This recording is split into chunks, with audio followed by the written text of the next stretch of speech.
Yo, what up, fam squad? It is me, obviously me. First thing, probably about 50 minutes behind. It is 22:49. I guess technically I would be early. The spring forward last night, so we gained an hour, which is dope. It's lighter, longer, which is fantastic. I completely forgot that the St. Patrick's Day parade was this weekend, so people were out getting ham sauced yesterday. I ended up going out later in the evening. Pretty proud of myself. Friday, the Q1 requirements came out. Let's scoot you a little back. No one needs to be that close to my face. The Q1 projects came out. The requirements were essentially what we thought they were going to be. They are use an API, have a form, put media on the page, yada, yada, yada. A lot of people got their proposals. You needed to submit at least 2 proposals. I submitted 0 proposals on Friday. I spent the majority of the day scraping the web for APIs. Anything I came across, I just saved it. So I was just making ideas as I came across APIs. As I told you guys on Thursday, my whole idea process will be based around the APIs I can use. So today I have a better kind of idea. The proposals I submitted on Friday or on Saturday morning, which I worked on, where the first one was, I really like this idea of being able to instantly see your whatever restaurant or bar you go to, their health inspection score. They can tell, so the city of Denver has all of that stuff, it's public record. You can check it, and not just did they pass. You can see all of their ratings, type 1, type 2 fails. You can see inspector comments as to what happened and what was going on. And I think a lot of people are unaware of that. It's something that people would want to know if they knew they could know it. Does that make sense? So the idea would be if you created an app that, let's say, for starters, the base idea would be, I'm about to go to this bar. Have they failed a health inspection in the next 6 months? Type in the bar, press search, and it comes up with no. Here are their health inspections of the last 6 months. Do you want to know more? Yes. Or yes, they failed. Do you want to know more? Yes. What types? Here's the types. Do you want to know more? Yes. Here's the inspector's comments. And then from there, you could get more utility out of it. Users could leave reviews and comments and recommendations based on the health inspector's reviews.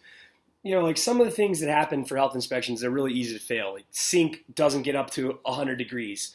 Or the dumpsters in the back, the lids don't close. But there are other ones that are more serious, such as meat not being cooked to the right temperature. That I found out one of the restaurants kept running dishes during a busy day, and their dishwasher didn't have any detergent in it. So they were just washing dishes, but basically they were just rinsing them off with hot water and serving them back to their customers. That is disgusting. That's something that I feel like you would want to know. And it's not a place that... It's definitely a bar down in Lodo that a lot of people go to. I also want that available for food. I would also like that to be available for food trucks. Sorry, 1 second. Okay. The issue being, also if you could get that with food trucks. Okay, here's a new food truck. Okay, so I think...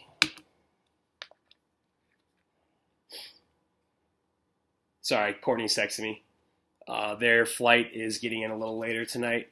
So I'm just going to tell her, text me when you land. They're going to land really late there in Vegas, but that's life. Anywho, for food trucks, I could see it being really, utilized really, a lot from, let's say, the food truck perspective. Because if that app becomes popular, did you check us out on this app? We haven't had a fail, ever. Not in the last 6 months, not in the last year. Check us out. Pull up the app real quick. And I think that will determine. I think that'll be cool. The issue is Denver data is all sorts of fucked up. They allegedly have this open data program, but none of the data is accessible. It's all static, which means that I can't access the organic data. It has to be stored somewhere else in an API, and I don't know if I have access to that.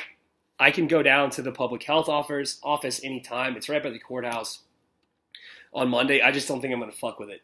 But I'm going to table that idea, and I've emailed a whole bunch of people trying to get to the actual data, because I think that's something that could be useful to people. I see that if that gains traction, like you can see, like one of the other features I feel like you could have that would be really useful is here are my favorite restaurants. Notify me if any one of them has a health inspection that they failed. I think that would be something that people would think about. Also, like if you're trying to determine what restaurant we want to go to downtown, how easy it to say, pull it up on my phone real quick, tap it in. This guy versus this guy, here's their health inspections. Pass, fail. I know where I'm going now. I feel that that information is available. People use it. The second one that I have is an out of the loop button. This one's the one that I'm working on right now. I originally wanted it to use this API that went and checked all the trends for Twitter based on where you were. And then I was going to link those trends with headlines from the Times or other articles, so that way you could be looped in on what was going on. A lot of times what's trending on Twitter usually ends up at headlines at night. So I think that would be cool for people. Just a button you can press called Loop Me In, and just bam, all of a sudden you're linked in, connected with basically the good events for the day. You could take that further and have like a little Loop Me In on local stuff and pull from a few web pages or a few headlines from a local news, which would be super easy to do. Right now, I'm using R out of the loop for it, and it's starting to be a little more complicated than I want it to be, which means that I might move on to my third app idea, my third proposal idea, which is creating. There's a webpage called "Is There a Fucking Rockies Game Today?" And I don't know if anyone's ever going to see this or if it's just for me, but there's this website called "Is There a Fucking Rockies Game Today?" And I don't know if any of you guys have ever been to downtown Denver or tried to go to downtown Denver when there's a fucking Rockies game. It is a goddamn nightmare. If you have, and there's sometimes they happen on random days. Like usually in the beginning of the season, they're Friday, Saturday, Sunday. But throughout the course of the 7,000 month long season that is baseball, they span, all of a sudden they're on a Monday, Tuesday, Wednesday, and you're like, why is there fucking traffic? Is there a fucking Rockies game today? Oh yeah, there's a fucking Rockies game today, and it's at goddamn noon. So it would be nice to have, let's say, on a web page app, is there a Rockies game today? You just go to the site, it pops up yes or no, and on the website it could have if the game was going on, what's the score, what inning, like have the box score, that type of stuff. And if not, it could say, hey, they're not. Here's the next time they're playing at home. Here's where they're playing away, and just give you just some information on what's going on. That way, if you want to avoid the Rockies, you can. That way, if you want to go to the Rockies, you can. I want to have links on there that would, possibly say, do you want to buy tickets? I also was thinking about incorporating a traffic map on there so people can understand when traffic starts to fuck up. And from a mobile version, I just think it would be cool to press a button. Just open the app. Is there a Rockies game today? It would automatically open up yes or no. If there's a yes, it'll tell you what time. And I might link traffic data in there. But at its core, it's just to get information. Is there a Rockies game today? And sure, you can do Siri and you can do whatever. But I think there's like a whole bunch of other searches that have to go along with that. You have to decide, especially if you're not like an ESPN fan or really any into sports at all, you probably don't have a go-to sports app on your phone. You're asking Siri, and then it comes up with a search bar, and they say, well, they're playing so-and-so today. I don't know. There might not be a lot of utility involved in it, but it would be something that I would use, and I could make it. I'm not trying to make a multi-billion-dollar app. I'm just trying to make something that I can be proud of. And then, let's see, what was the other one I had? My fifth proposal was so there's a few APIs that just have discography and lyrics of said CDs, and I want to make a Chrome extension that basically just takes random Lil Wayne quotes and slowly fills your page that you're looking at with. Again, zero utility, but I think that would be hilarious. It would be. I think it would be challenging to build, but I think I could build it, and I just think that would be funny. And there was one more, and I can't remember what the shit it is. Oh, God. I mean, that tells you how great of a proposal it is, right? Let me pull it up real quick. And while I'm doing this, some of the things that, I have a lot of other ideas. If the Denver data ever worked, I could do a lot of stuff with that. They have data on traffic accidents. They have data on bike racks. They have data on, here was the other one. So they have data on parking meters, street sweepers, parking lots, and parking garages. And I think that it would be cool to have at the base, it would be, here are the local parking places, which I know a lot of app's feature now. Um, with this app, because of the Denver data, I can give you pricing, how much they pay, and how much you're going to pay a day or whatever time you're going to be there. Also, for anyone who's ever tried to park in Denver, the meters are different everywhere you go. On Broadway, they're free after 6. At specific locations in Lodo, there are some that are pay every 2-hour window, and then you can't park there after 10. They'll tow you. There's places where you can park until like all day, but you just have to keep paying the meter. And then also street sweeping signs are they have the data for that at the Denver data. Anyone who's ever lived in Cap Hill or the Colfax area can tell you that's annoying as shit, especially if you don't live there and you don't really know the street sweeping signs, and they're either down or they can't. I mean, they're hard to read. This would be able to tell you, hey, I'm parking here. When street sweeping, how long can I park here? And I think that would be legitimate. It's a useful tool that I know people would use. Again, I'm not looking for a multi-million-dollar app here. I'm looking for something that people can use or that I can build. But that all counts on Denver data, which right now I can't access. It's static bullshit, and that does zero good for me because I have to build something that takes live data. So we'll see. Right now I'm building out of the loop, and we'll see how that goes. I might transition it for Rockies. I can see myself right now just wanting to abandon stuff when it gets silly, but I'm going to have to ride something out. Also, none of my projects have been approved, so, the teachers obviously aren't working over the weekend. I'm not expecting that. I sent that on Saturday morning, and it's basically been a holiday weekend. So, whatever. I missed Friday and Saturday, so Sunday blog. Tonight, everything's pretty much in order. I've cleaned up. Everything's good to go. I want to make sure that I lay out my plans for the week. I want to really have a kind of a project schedule.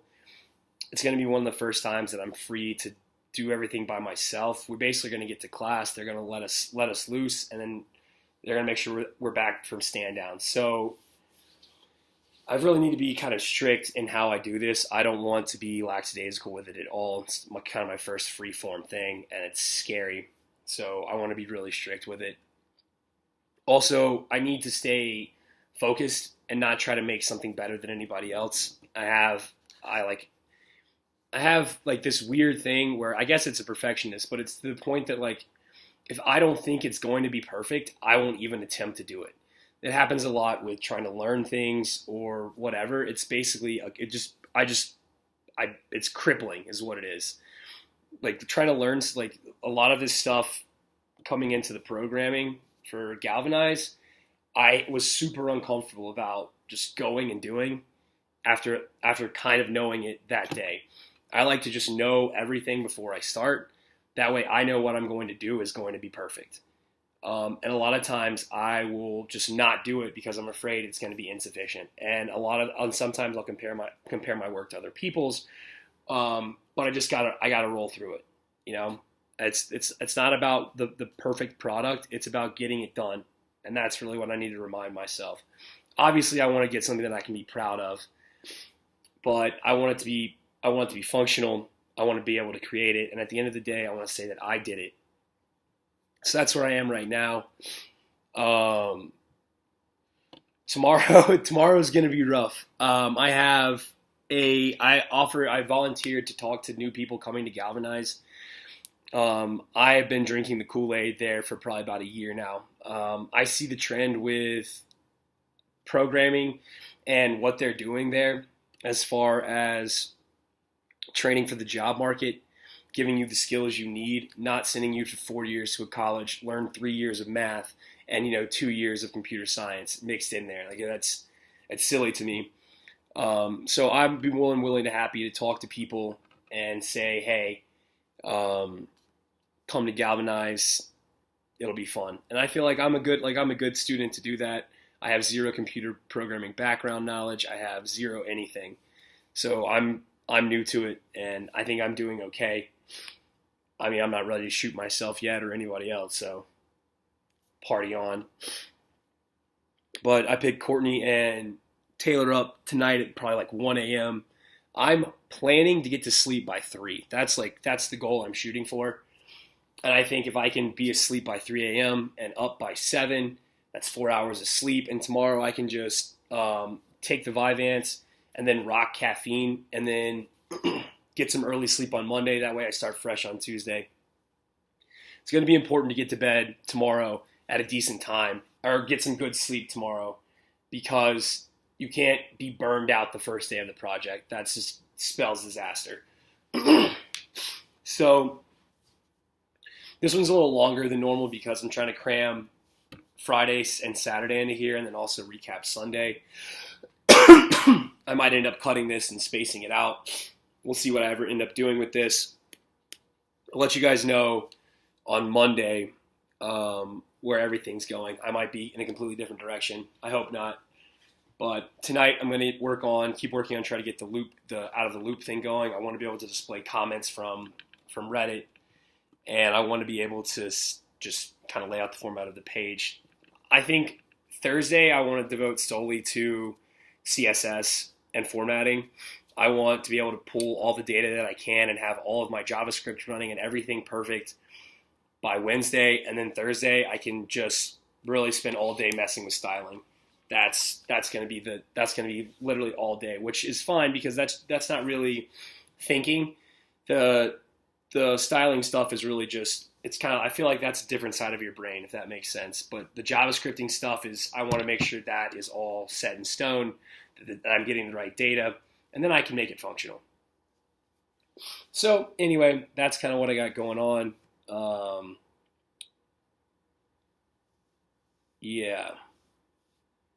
Oh, I also noticed that Josh sent out a sign-up list for TAs, and George and Michelle are on there a lot, which is cool. Like, I wouldn't want a TA yet, but I really am leaning towards maybe hoping being able to, if they open up the position, to be like what Peter is, the teacher assistant, which I think would be super dope. I'm not really in a hurry to get a job. And I think that would be really cool. I love teaching, and I really learn a lot through teaching. So, I mean, I also love to stick around with Galvanize, but I'm getting ahead of myself. But anyway, those two are kind of the ones that I want to look out for. I just think that George and Michelle are going to get offered jobs. I mean, they're both super smart. I don't really know what they want to do. Hopefully, they don't want to teach, although they would be great teachers. I just think that would be cool, and I think I'd be good at it. And I would really like that. But we'll see. So that's kind of my goal. That's kind of like after the Q1 project, I want to start leaning towards that. I want to knock down my fundamentals and be able to just roll through things. And then I'm going to be gunning for Michelle and George. That'll be my long-term goal there, is to kind of be up in the running with them if they ever end up deciding to do the TA. I want to at least be considered, at least be in the running. That's my goal. So that's my stretch goal. But first of all, let's get through the Q1. Let's get through this week. Side note, I emailed Christine on last Monday and updated her about the Red Bull stuff. I still haven't heard back from her. It's kind of weird. I know she's busy. I know they're busy, but it's like I don't really know what to do, for the LTM stuff. Kind of out of the loop, trying to stay in the loop, but I can't be. I'm just trying to make sure that I do what I can, so that way they feel like I'm not blowing them off. I mean, I already feel bad I couldn't help Karen Ryan last week. But, I mean, school is more important. And I've offered to train the new kid. I've offered to meet the new kid. I've offered to help on the weekends. I've offered to help next week or the week after when I have my entire week off from school. And still I haven't heard anything back. So we'll see. All right. Take it sleazy.